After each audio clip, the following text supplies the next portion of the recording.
L scale ಏನಕ್ಕೆ ಬೇಕು ಹೊಸ್ದಾಗಿ ಕಲಿಯೋರಿಗೆ ಅಂತಂದರೆ ಸ್ಟ್ರೈಟ್ ಗೆರೆ ಹಾಕೋಕ್ಕೆ ಬರಲ್ಲ, ಹಾಗಾಗಿ ಎಲ್ ಸ್ಕೇಲ ಯೂಸ್ ಮಾಡಿದ್ರೆ ಒಳ್ಳೆಯದು. ಸೀಸರ್, ಕತ್ರಿ ಮತ್ತು ದಾರ, ಒಂದು ಎಮ್ಮಿಂಗ್ ಸೂಜಿ ತೊಗೊಂಡಿದ್ದೀನಿ. ಇವತ್ತು ನಿಮಗೆ ಕ್ಲಾಸ್ ಇರೋದೇ ಒಂದು ರಿಂಗು ಮತ್ತು ಕಾಜಾ ಅಲ್ವಾ, ಹಾಗಾಗಿ ಇದರಲ್ಲಿ ಟೇಪಲ್ಲಿ ಇಂಚು ಅಂತ ಅಂದರೆ ಇದು, ಸೆಂಟಿಮೀಟರ್ ಅಂತ ಅಂದರೆ ಈ ಪಕ್ಕ ಗೆರೆ ಇದೆಯಲ್ಲ, 1 2 ಅಂತ 3 ಅಂತ, ಇದು ಈ ಚಿಕ್ಕ ಇರೋದು ಸೆಂಟಿಮೀಟರ್ ಅಂತ ಹೇಳಿ.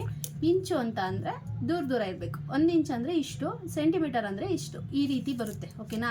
ಟೇಪಿನ ಮೆಜರ್ಮೆಂಟ್ ಬಂದು ಇಂಚು ಸೆಂಟಿಮೀಟರ್ದು ವ್ಯತ್ಯಾಸ ನಿಮಗೆ ಗೊತ್ತಾಯಿತು ಅಂತ ಅನ್ಕೋತೀನಿ. ಓಕೆ, ಇದನ್ನು ನಾನು ಡಮ್ಮಿ ಸ್ಟಿಚ್ ಹಾಕಿ ಈ ಮಾರ್ಕ್ ಹಾಕ್ಕೊಳ್ಳೋಣ. ಓಕೆ, 3 ಸಾಕೋಣ. ಮತ್ತು 4 ಎಳೆ ಆಗುತ್ತೆ ನೋಡಿ, ಈ ಕಡೆ ಎಡು ಈ ಕಡೆ ಎಡು. ಓಕೆ, ಈ ಹೆಡ್ಡನ್ನು ಈ ಹೆಬ್ಬೆಟ್ಟಿಂದ ಲಾಕ್ ಮಾಡಿ. ಓಕೆ,